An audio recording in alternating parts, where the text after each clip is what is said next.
Hi, I'm Stephen Reily, Director of the Speed Museum, and welcome to March After Hours, where we're celebrating our wonderful exhibit, Isabelle De Borchgrave, Fashioning Art from Paper. In that exhibit, we show 100 sculptures made out of paper in which Isabelle De Boersgrav has interpreted paintings from 500 years of art history and turned the fashion of them into art. So today we're going to do that in our own way by making a paper vest that you can make at home and decorate. I'm joined by Chelsea Harris, our studio programs assistant coordinator, and she teaches all kinds of people how to make art, so she can certainly do it with me tonight. So Chelsea, what are we going to do? Just like you said, we're going to do a little bit of crafting fashion through paper, inspired by Isabelle De Boersgrav. And so our focus today on our project is making a vest, because it's relatively simple. So what I'm going to do is, here's a little mock-up. I'm going to show everybody where on our vest we're going to need to take measurements, and then we're going to make the pattern out of paper, cut it out, and assemble it, and we're going to try it on and do a little bit of a fashion show for you guys. Just like that. All right, well, if you guys are ready, yeah, let's get started. So the measurements we're going to take today are going to be really simplified versions of the normal measurements that you would take if you're making a clothing pattern.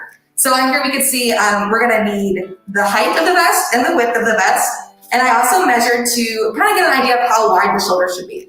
So Stephen, if you don't mind, I'm going to go ahead and get an idea of how tall we need to make this. Tell me what to do. So I'm going to get so the materials that you're going to need today are a tape measure or something similar in which you can kind of get your measurements down, a pencil, to mark them, as well as your bigger sheets of paper, which I'll show you in just a second, and some scissors. And then we are also using a little bit of glue just to hold the whole thing together. So the first thing we're going to do is we're going to measure how tall we want to make this. So just kind of eyeballing it from the top of the shoulders down to about where your shirt lies. I would say about 24 inches is probably about how tall we're going to want to make it. And then if you don't mind spinning around for me, I'm going to measure just across the shoulders so you can also get an idea of what you get. So I would call that about 18 inches. So we're going to do 24 by 18. And then for the individual shoulder lengths, I would say 6.5. So then once you have those measurements basically down, we're going to put them on the paper, and I'm going to show you the template for the pattern. So now what we have is Chelsea has made 2 rectangles, and they're 24 inches long for my measurements, 18 inches wide for my shoulders. She's made these sleeve cuts and a collar cut a little different front and back, and I'm going to go ahead and cut them. And then we'll have the two parts of the vest already. So this is like cutting the sleeve out of your shirt.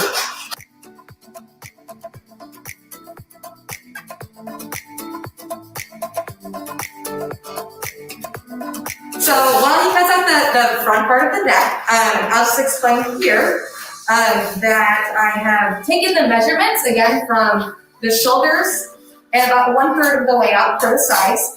And what I've done is given myself about 2 inches. Yeah, that's good looking good. And what we're going to do is we're going to glue this here to connect on both sides, and the same with the sides. So you have a little bit of room in the middle for your body.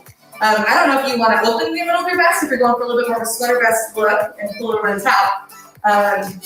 We could make a cut straight from the bottom of the back here to the bottom here.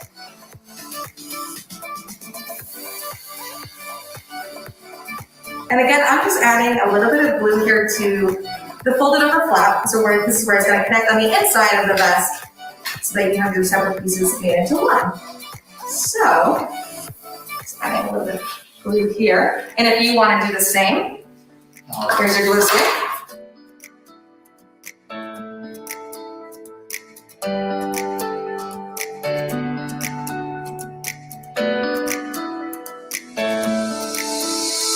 Okay, so, and again, we've glued these on the inside, so this is going to be the back, and what we have here is it's glued to the inside.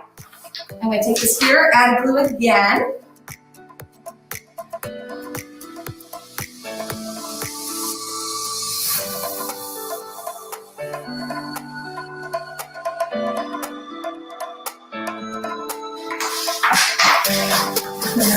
All right, can you do me the honors? I sure will. Yeah. But now be very careful when you get in your paper vest. People who wear paper vests shouldn't throw stones or roughhouse. There you go. then you can, this is not, oh, well, sometimes we just do it quickly. See, it's very important as you're going along to take your time to make sure everything, the glue is all dry. Alrighty, hopefully. Don't wear it in the rain. It's meant for indoor gentle activity. And you got a mess, and you can paint it, you can put pearls and ribbon and rope on it, just like Isabelle De Boersgrav did, and enjoy it for many years to come. Thank you so much for your help today, Stephen. Couldn't have done it without you. I hope you guys enjoy the exhibition and enjoy the rest of our after hours. And you can wear your best to the exhibit. I hope you do.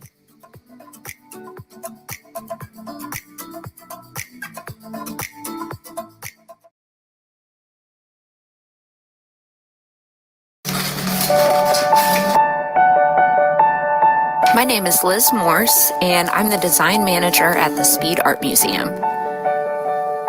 Exhibition title walls are a chance to give viewers a taste of the work that they'll find inside the gallery, and the challenge is always trying to find the right visual representation of the exhibition as a whole.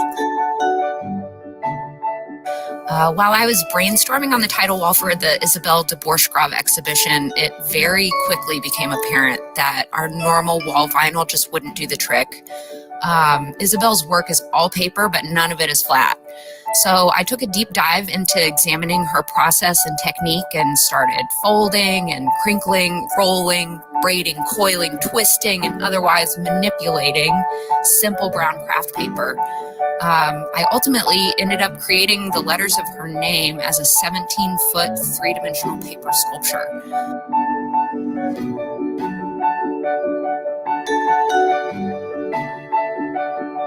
I learned so much by exploring Isabelle's style and emulating the dimensional textures that she so masterfully creates from one of the simplest and most commonplace materials. It challenged me to think in new ways, and I realized for myself what her work has been saying all along, that paper can do or become almost anything with a bit of imagination. I hope you'll go experience Isabelle De Boersgrav fashioning art from paper for yourself, and I can almost guarantee that it will inspire and amaze you. Hope to see you there.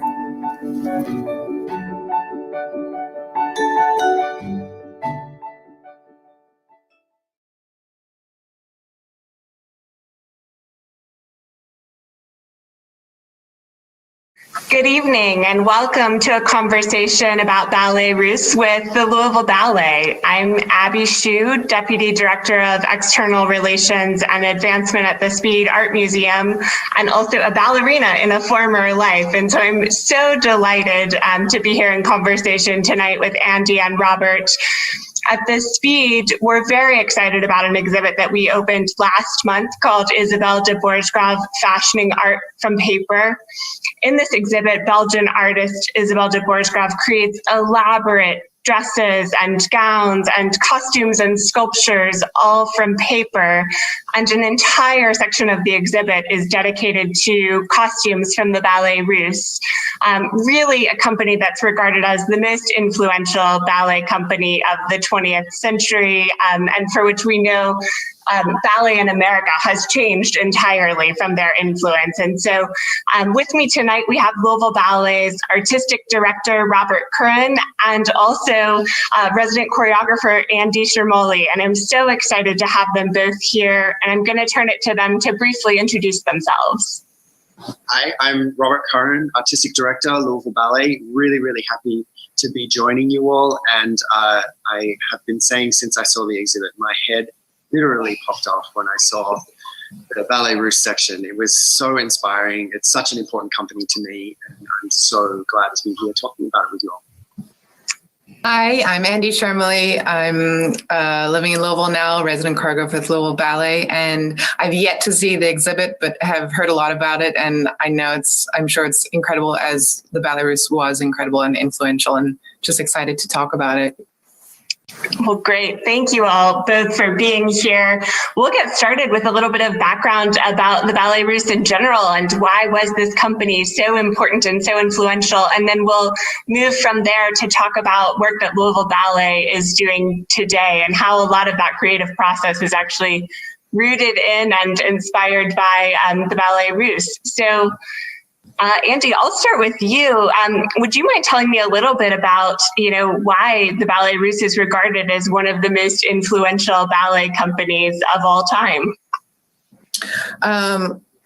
I think because it was a groundbreaker in terms of collaboration between choreographers, costume designers, and musicians, and it toured. It was one of the few companies that was a Russian entity that became a Parisian entity, and D.I.Y was really a visionary in terms of combining classic and modern and making dance very accessible to, I think, the general public. Really, it became more of a commercial entity because he was just clever and groundbreaking in the way he would expose artists.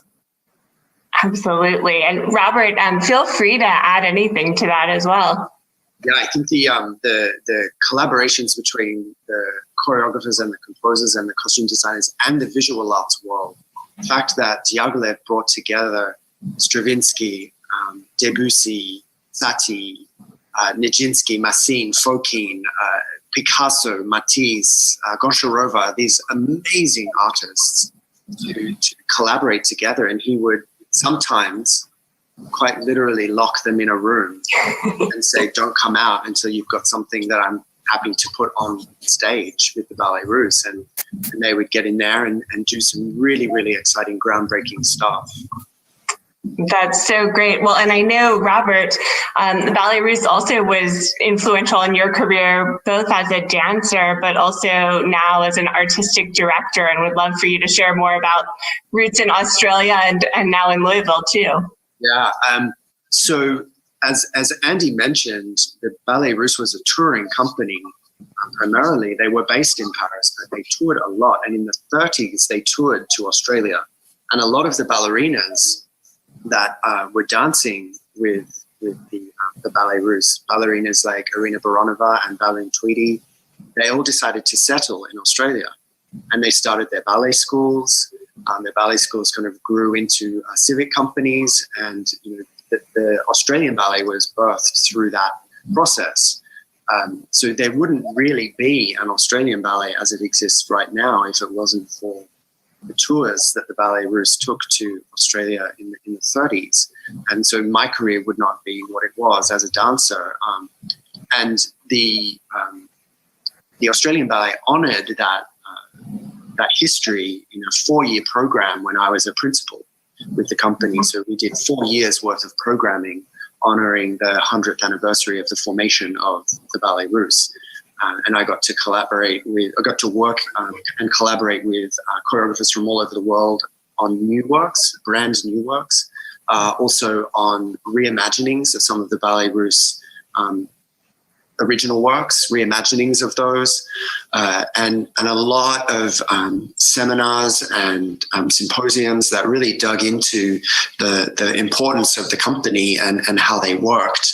And so it has a really special place in my heart. And as a dancer, I got to experience what it felt like to be in that kind of collaborative environment. And when I transitioned into my leadership role, I was able to carry that forward and really spearhead collaborations. And, indeed, when I came to Louisville, that was one of the things that I really, really, really tried to start out strong, is collaborating with the visual art community in Louisville and the music community and the design community and the spoken word community, trying to perpetuate that great sense of collaboration that the Ballet Russes was renowned for.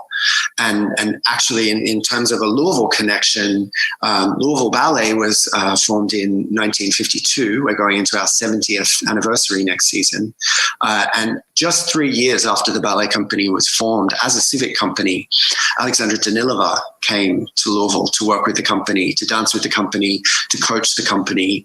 And shortly after that, Mia Slavenka, also from Ballet Russes, both of them from Ballet Russes, had an impact in the very early years of Louisville Ballet. So another example of the wide-reaching impact that the Ballet Russes had. It's really incredible. Yeah, it seems like there can be kind of traces all over the ballet world to the Ballet Russes and the impacts that it's had. So I'm actually going to share my screen for folks who might not have seen the exhibit yet and show you all some pictures of some of the pieces that are in the exhibit. And so right now you can see two of the images of the Firebird costumes that are on display in the Isabelle De Boersgrav exhibit. And Robert, I know that speaking of collaborations, you recently reimagined Firebird for Louisville Ballet, and would love if you could tell us more about how you approached that and maybe whether the costumes on the stage at Louisville Ballet looked in any way similar to these paper costumes in the Isabelle exhibit. Yeah, Louisville Ballet has embarked on a long-term project actually to have our resident choreographers create new imaginings of the three great Stravinsky ballets, Petrushka, Firebird, and the Rite of Spring.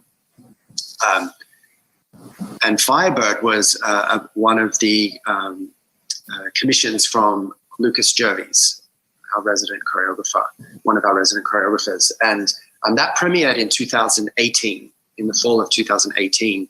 And Lucas, as did Adam Hoagland with Petrushka, and we'll soon hear from Andy about the Rite of Spring, really departed from the original narrative, but dug deep into the essence of what those stories were about. Some of them, actually all of them, based in Russian folkloric stories. And Lucas decided to reimagine his Firebird in the context of a refugee crisis. Wow. And so the setting was very, very simple, stark setting, a kind of enormous ramp in one corner of the stage and a really beautifully designed lighting rig. And the dancers were actually in street clothes. So their costumes in no way resemble these designs that were recreated in this exhibit. Here we kind of have the hero and the villain in these two costumes. And in the Louisville Ballet reimagining of Firebird, there wasn't really a character that was the villain. The situation was the struggle. The situation was the villain. And actually in a great collaboration with our Louisville Ballet School, it was the children of the refugee community that were the Firebirds. He positioned them as the saviors of the refugees, bringing them into the next generation, carrying them forward. So there still is this essence of a journey and salvation, of being liberated, but in a very, very different context. Wow, absolutely. What a fascinating interpretation and way to sort of modernize the story. And speaking of your kind of three Stravinsky works that the company has taken on, I would love, Andy, if you could tell us a little bit more about the approach that you're taking to the Rite of Spring. And I know you all are just wrapping up recording of that and soon to have single tickets on sale. So I hope that people will join us in watching that. Here are a couple of really exciting images. But tell us a little bit more about how you've approached this. Okay. This is so nice to see. Some of those stills I haven't seen, actually. Sam has done some beautiful things. So the dancer is quite literally just wrapped. I'm sitting in our company manager's office, just having come from the studio. And just so proud of everyone, first of all. But so the concept behind this started quite a while ago. The set design is by my brother, Joe Schermoly. And conceptually, I also took a modern take on it, and having gone through this year of pandemic, found a through line with the story that we've all been living with and identifying with. We had to have worn masks in rehearsals. We did wear masks in rehearsals. And with the strict COVID protocol that we've had, I I guess over time, I married the story that I originally had with the story that was going on in our lives. So there is a sickness abound in this Rite of Spring, and we're kind of on a I want to say a chase or a search to find out who hasn't made it through what is a post-apocalyptic world. And our dancers are celebrating a rescue mission that is going to pick them up from their planet, as their planet has not survived the nature and the way of their being. And so they've been stranded and actually living in a bunker underneath the earth for a long time. And they're now being picked up, but upon being picked up, and having their own strict protocol over the years with sickness, it's clear to our queen, Leanne, that someone is not well and can't be rescued because it'll be of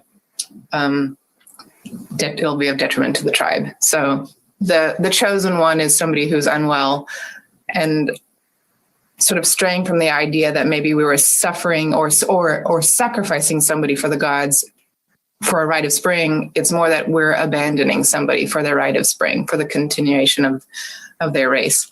And I thought it's, I guess, different to the original story in a little way, but also,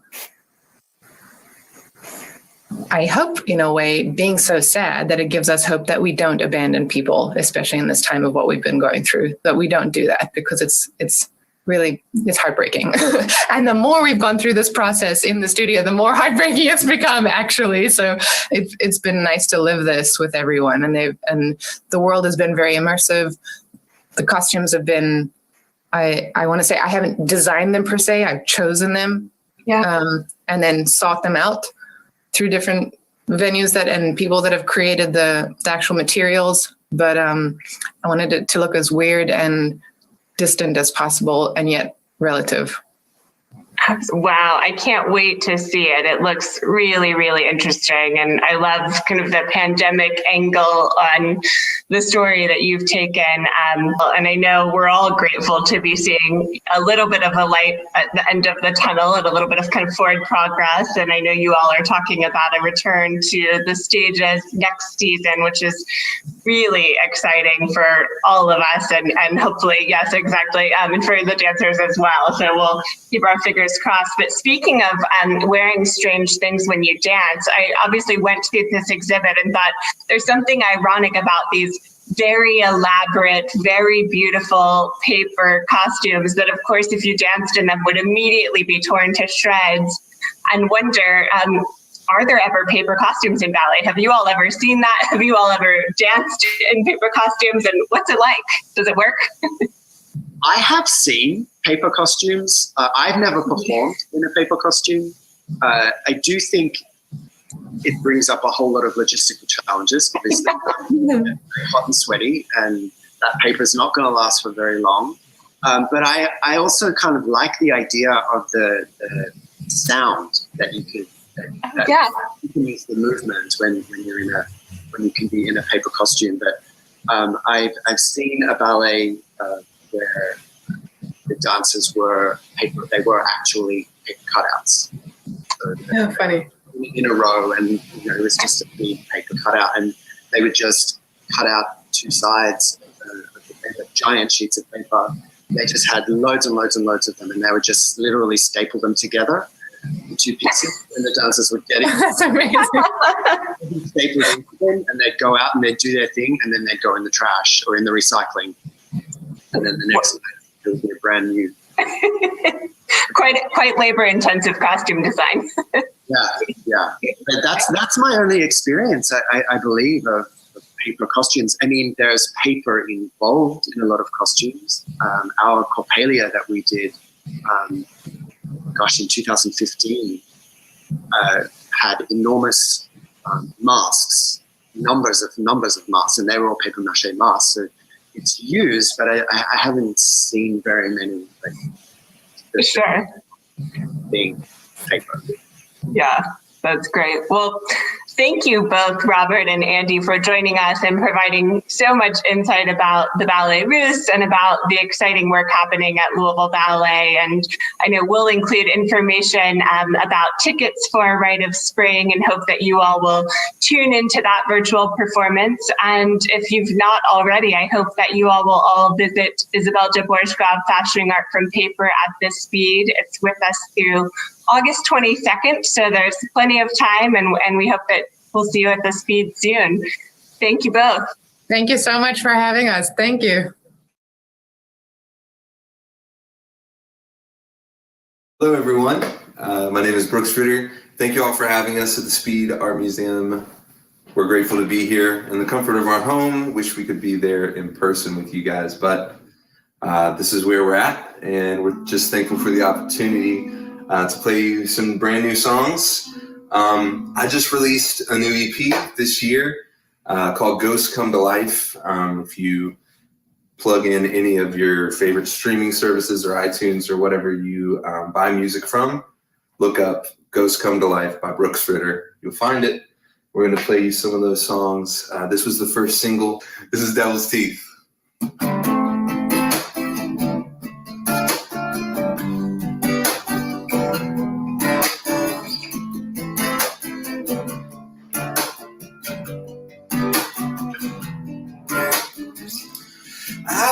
Trouble, but trouble found me. Tempted to listen to his symphony. I tried to fight it, I tried to run, I tried to quit, but it was too much fun. I was caught in the devil's teeth, the devil's teeth. Oh, they got me. I was caught in the devil's teeth, the devil's teeth. Oh, they got me.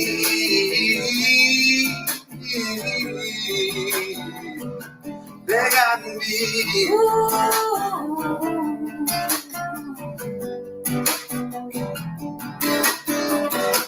I heard voices, heard them speak, felt their hands wrap a hold on me. I took the darkness, I took the light, I took the madness, but it was too much fight. I was caught in the devil's teeth, the devil's teeth. Oh, they got me. I was caught in the devil's teeth, the devil's teeth. Oh, they got me.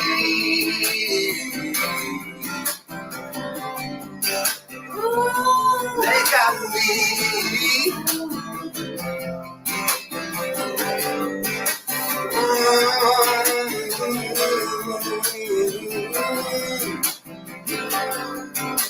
Oh, they got me. Yeah, yeah, they got me. Oh, I was caught in the devil's teeth, the devil's teeth. They got me. I was caught in the devil's teeth. Lord Jesus, won't you deliver me? I was caught in the devil's teeth, the devil's teeth. They got me. I was caught in the devil's teeth. Won't somebody deliver me? Oh, hey, no, deliver me. I said, oh, no.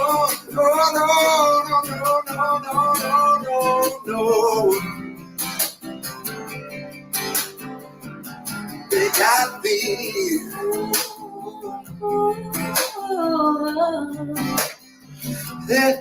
Deliver me. I said, won't somebody deliver me?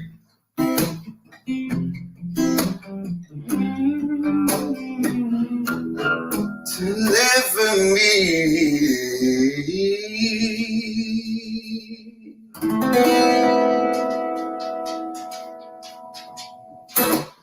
Thank y'all so much. It's Devil's Teeth. That was Devil's Teeth. We're gonna play you another new one. It's a song called Greatest Gift, and it's the song that closes out the EP, and kind of in this way, just perfectly ends the EP in my opinion. Yeah, I'm really happy about it. Yeah. This is my lovely wife, Bianca Ritter.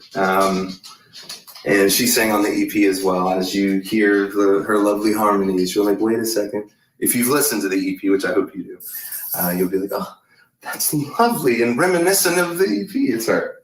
This is her in the flesh. And yeah, we're celebrating too. Expecting another child. Another boy. I have 2 boys, and so that's all I seem to make. Which, you know, not bad, not complaining at all. But why don't you tell a little story about this song and how we ended up finishing it? Yeah, this song was the last song we recorded for the EP, and it came quick. It was definitely one of those that it's kind of like we need one more song, and yep. And we did it, and done and did. So the Brooks had written more than half of it, and had kind of pieced it together, but it was kind of not done. Yeah. And we couldn't figure out what to do with it and how to finish it, and then ended up finding this magical bridge to another song. To another song that we loved, but it made so much more sense to add it to this song. So we ended up adding it and finished this song, and then like 4 days later, we're recording the whole thing. So yeah, it's a very like soulful, melancholic song for all the lovers out there. Yes, definitely. Yeah, it's called Greatest Gift again. So look it up. Yeah, it's there.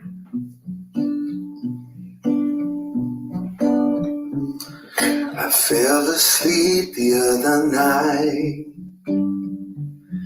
I dreamt that I held you tight. We were laughing about something somewhere, but dreams are dreams and that's alright. I went to bed a little loose. You were lying there and I assumed all the pain we shared was instant, go somewhere. But all I ever knew was you. Am I petty or romantic? I get sweaty from the antics. Love is heady, it's a mind shift. But your love is the greatest gift. Yeah, your love is the greatest gift. With twilight singing over us, we sway into the distant rush.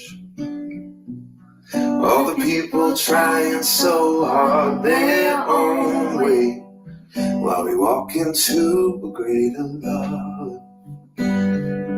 Am I petty or romantic? I get sweaty from the antics. Love is heady, it's a mind shift. But your love is the greatest gift. Yeah, your love is the greatest gift. Yeah, your love is the greatest gift.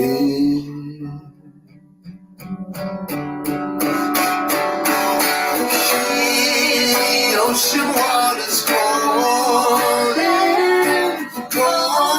out your name. Feel the love that's in the air. Oh, we'll never be the same. Yeah, the ocean water's calling out your name. Feel the love that's in the air. Oh, we'll never be the same. Am I petty or romantic? I get sweaty from the antics.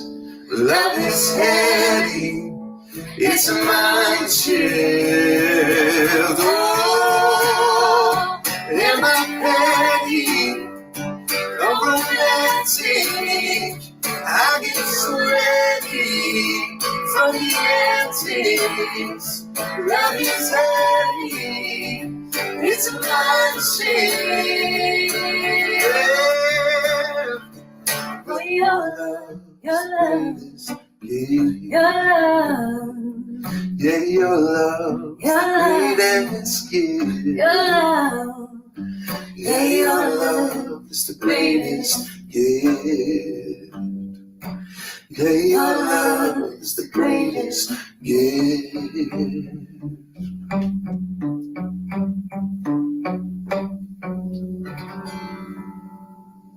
Thank you. There it is. There it is. Folks, thank you so much. Thank you, Speed Art Museum, for putting this on, for hosting us, for allowing us to do it in our lovely home.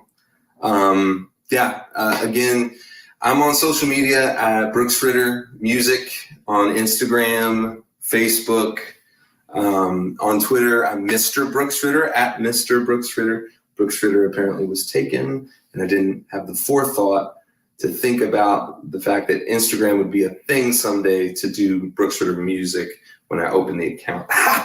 Joke's on me and everyone who tries to search for Brooks Ritter Music. Well, if you search Brooks Ritter, it'll come up Brooks Ritter Music. I'm rambling. But thank you all. Again, the new EP is out. It's called not Fuel for the Fire, because we're about to play that. We're about to play that song. It's called Ghosts Come to Life. And we've had so much fun doing this. We've laughed a lot more than you're going to actually witness, but it's pretty great. So thank you all. We might do some outtakes on Instagram, so make sure you definitely follow us. So again, it's been a pleasure. This is the opening song. This is Fuel for the Fire.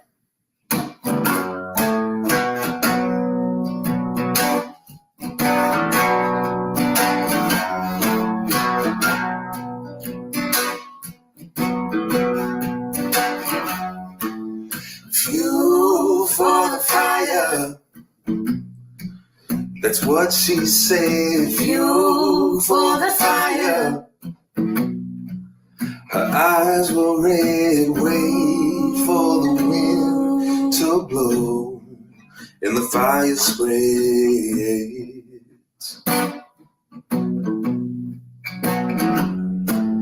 Heed my anger. That's what she said. Heed my anger.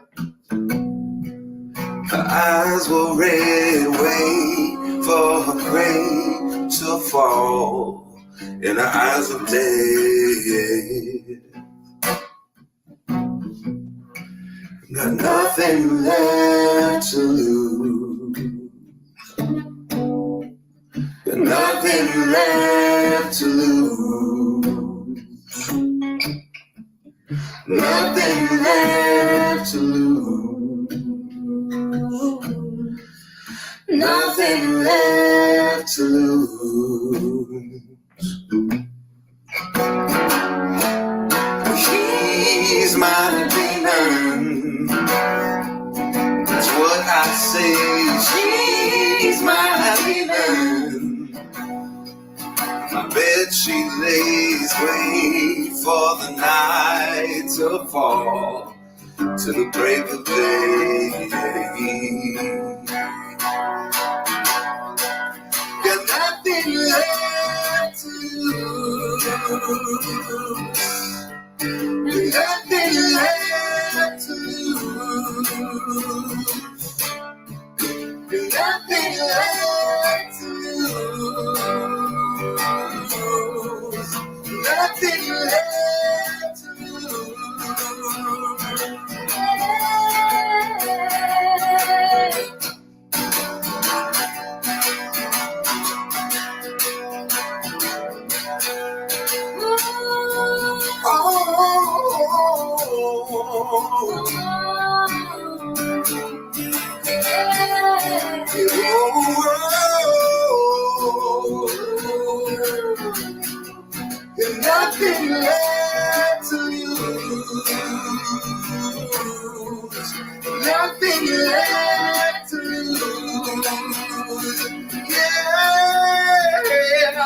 Won't you tell me something? Is my love worth nothing?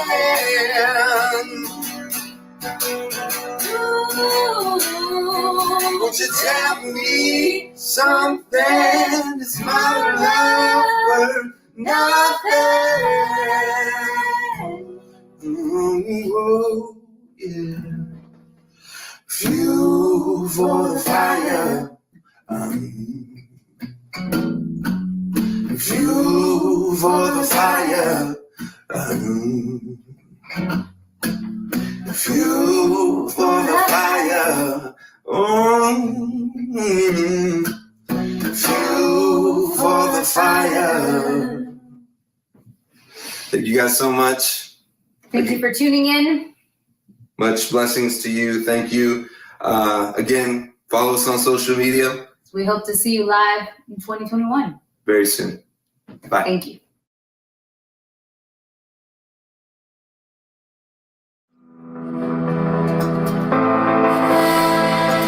Hello, I'm Janice Carter-Levitch-Humphrey, publisher of The Voice of Louisville Magazine. The Speed Museum and the Voice Tribune would like to welcome you to the Design Challenge. We are selecting local fashion designers to create a ready-to-wear companion inspired by a couture paper gown selected from the Isabelle De Borchgrave Fashioning Art from Paper exhibition that is currently at the Speed Museum. Today I'm going to introduce to you the first 3 talented designers that have been selected to take on this challenge. So stay tuned, there's more to come. The selected designers have gotten the chance to see the exhibit and take in the elaborate details on these stunning gowns. Designers don't have to use paper, but are free to use any other material to create their looks. In just a few minutes, you will hear from them to learn more about their personal style and which piece they have selected as inspiration. Over the next couple of months, they will work on their look leading up to a runway showcase in the gallery and present their final designs at June's virtual after hours. We also need to mention KMAC Couture. KMAC Museum hosts a paper fashion show every year along with KMAC Couture, but this challenge is separate. The idea was spurred by the paper fashions in Isabelle De Boersgrave's show, the current exhibit at the Speed Museum.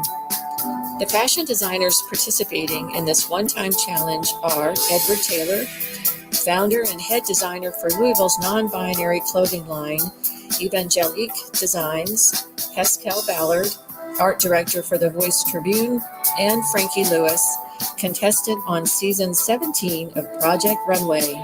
Let's hear from them about their work. Edward Taylor is a queer Filipino-American artist and fashion designer who currently resides in Louisville, Kentucky. They are the founder and head designer for Louisville's non-binary clothing line, Evangelique Designs, where you can feel the most authentic you can imagine. Since obtaining a BFA from the Kentucky College of Art and Design at Spalding University, they have been featured in the Louisville Bespoke 2016 Fall, 2017 Spring, and 2019 Spring Fashion Show, as well as being featured in the 2013 through 2021 KMAC Couture Fashion Show and in Columbus Fashion Week 2019 in the Passport to Fashion Show.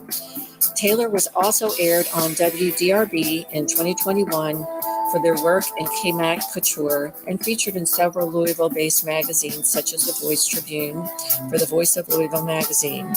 When Taylor isn't spending their time making couture and non-binary clothing for the Louisville population, they spend their time as a costume designer for several feature films locally as well as in New York and Boston, styling celebrities such as Denise Richards, Heskiri Velasquez, and Vanessa Merrill.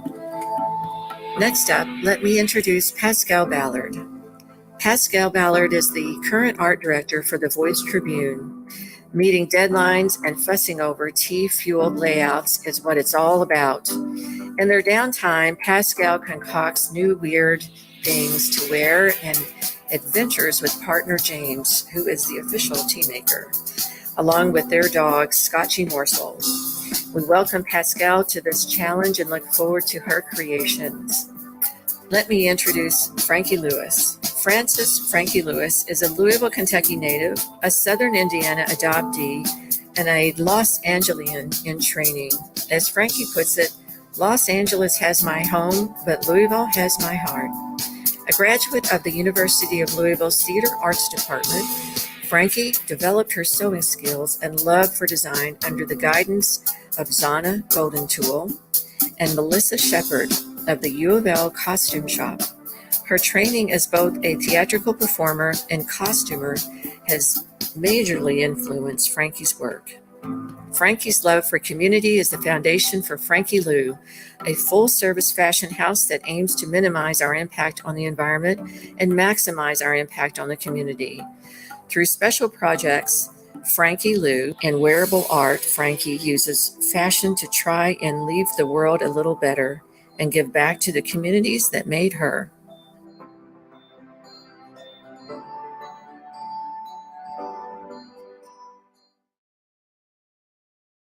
Hey dolls, it's Edward Taylor, Louisville's local fashion designer and founder of Evangelique Designs, a non-binary clothing line breaking the blurred lines of what is men's and women's wear with you wear, a brand where you can feel the most authentic you imaginable. Growing up as a fabulous queer person in a small county in Kentucky, clothing in a department store always seemed to be placed in the traditional binary sections, such as the men's department and or women's. This caused a lot of anxiety shopping because if I was interested in wearing something more feminine, I'd have to shop in the women's section, which as a young boy led to fear of being ridiculed.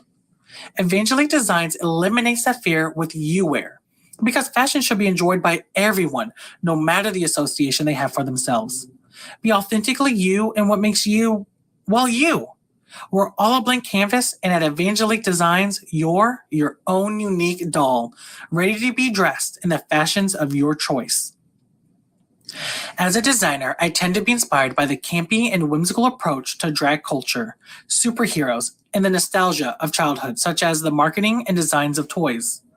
I'm always looking at designer Jeremy Scott in the Moschino collection for inspiration, because he tends to also present designs in that campy yet high fashion sense. I'm also very inspired by the great Alexander McQueen and their walks of art. The sculptural forms and theatrics of a McQueen runway drives my creative process, and you'll see a bit of that in the June reveal of my ready-to-wear garment. When it comes to my design process, I like to color block with vibrant colors and interesting forms. Size inclusivity is also a large part of the Evangelique Designs brand and is incorporated in the beginning of the design process. Providing elements in the garment to be adjusted to a variety of sizes, as well as using durable and stretch fabrics in the construction phase, the consumer can rock a confident look that will last for ages. I want to thank the Speed Art Museum and the Voice Tribune for this amazing opportunity to showcase with you all the creativity and drive I have for both art and fashion. And with that being said, I chose Pisson as my inspiration for my ready-to-wear garment. I was instantly drawn to the vibrant color pairing of the purple and red, and the overall form of the paper dress provided that theatrical and whimsical appeal that I tend to be interested in. I'll be modernizing this 1915 Russian ballet design with a high-low jacket and high-waisted pants with hand-cut pattern design that will burn your socks off. A little foreshadowing. Of course, if you know anything about the Evangelique Designs, there will be a bit of a theatrical twist and a performative aspect embedded into my ready-to-wear.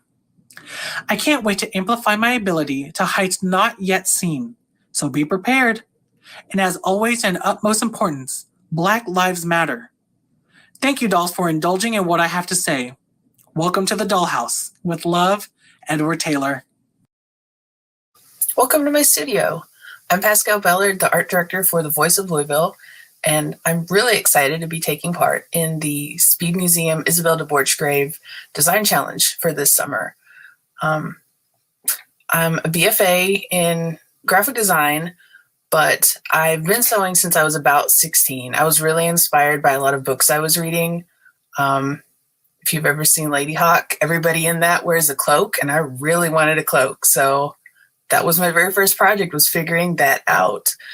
So it may come as no surprise that I picked the Elizabeth I piece of Isabelle De Borchgrave's work to interpret into Ready to Wear, because I really love the drama of medieval Renaissance clothes.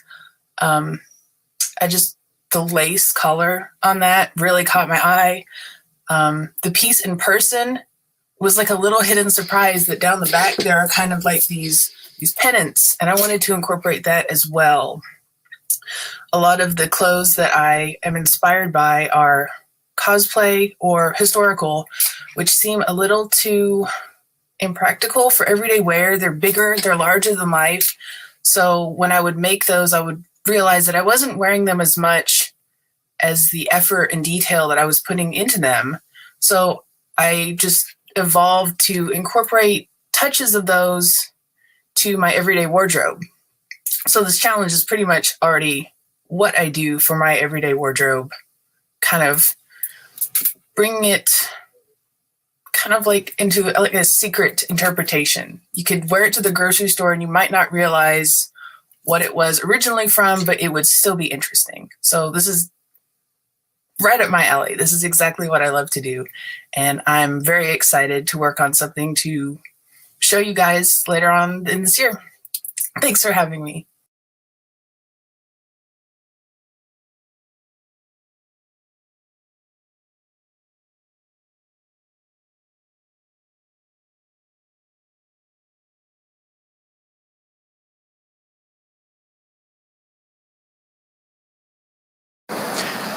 I'm Scott Urbis, Curator of Decorative Arts and Design at the Speed Art Museum. In a few minutes, you'll see and hear the story of a world-class collection told by its world-class collectors, Leonard and Adele Light. Sadly, we lost Adele in 2018, and Leonard passed away on March the 9th. I had the great privilege of learning from and working with Leonard and Adele for over 20 years. In them, I found a remarkable combination, a brilliant, down-to-earth pair who are absolutely devoted to one another and also devoted to collecting art, from contemporary glass to 20th century design. Their generosity was also staggering. Over several decades, they gave the Speed Art Museum over 450 works from their collection, expressly for the enjoyment of the community. In closing, I want to share with you one of Leonard and Adele's favorite pieces from their collection, Sphere in Cube, by the Czech artists Jaroslava Brichtova and Stanislav Lebinsky. Leonard and Adele collected a number of works by this Czech duo, drawn by the quality and importance of the work, but also I think by the fact that Lebinsky and Brichtova were themselves spouses. I like to think that Leonard and Adele saw in this duo's creative brilliance a parallel to their own brilliant creative eye for great art.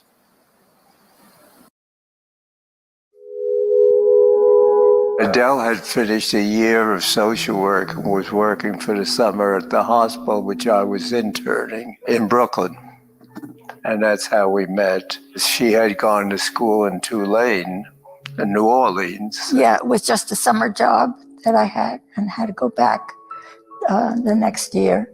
I just thought that we would communicate by letters, you know. He said, no, let's get married, you know. So I said, okay. And that was in August, and we got married in October.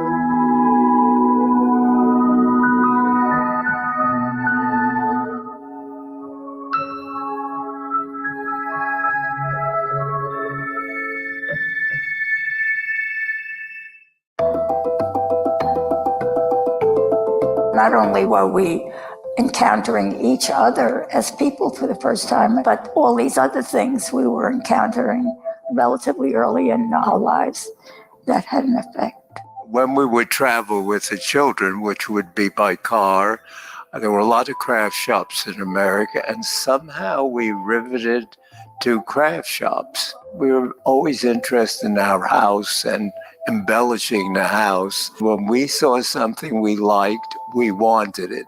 We didn't pass it by and go to the next piece. Starting out from scratch and with no ideas, we sort of let the shops be our ideas and museums. And so we were, I guess, educating ourselves at the same time that we were decorating our house. Glass was more of a discovery because it was new at the time. We didn't see glass until when we were in Manhattan. We would go to Manhattan a few times a year because our parents were there, and that's where we saw first glass. It wasn't until later that I think artists in general made things that really stopped you, and you had to look at twice. And we did say to ourselves, we're contemporary. Why not look at contemporary glass? We made that the statement to each other, and that's when we started looking. And I'm sure I speak for Adele, both like abstract art. We're most comfortable with it. I'm very geometric. I like geometric things. Glass has color, has transparency, and has beauty, has lines. We think glass is beautiful. When it's lit, it becomes, like something else. That's another thing that happens with glass during different times of the day, times of the year. Just walk into the room and it's like we have another piece. So it's almost always interesting to look at. We're very particular where a piece goes. We're interested in design. We spend 2-3 weeks at times trying to figure out where to put the piece and shift pieces. At the beginning, we didn't argue. That was because we had plenty of room and we didn't have to be selective. I mean, if he liked it a lot, it was okay with me, or if I liked it a lot. But as time went on, 65 years, we had to become more and more selective because of space. I don't remember us ever getting anything that one liked and the other didn't. I mean, we would always end up not getting it. No, we collaborated. Once in a while, of course, there were differences, but basically we collaborated or we didn't buy it. Of course, we have so many pieces of glass that it's very difficult to choose which are the best. There was a song, I love the girl that's near me. So I think I'm sort of like that. I don't think we have a best piece because we have so many good ones. Your taste, of course, does change. I think our taste, for example, is much different now than it was 20 years ago, and I hope better. Even things at the beginning of our collection have become important historically. So I would say I'm satisfied. When you're broke by the end of the year because of glass, you know that you've done a good job.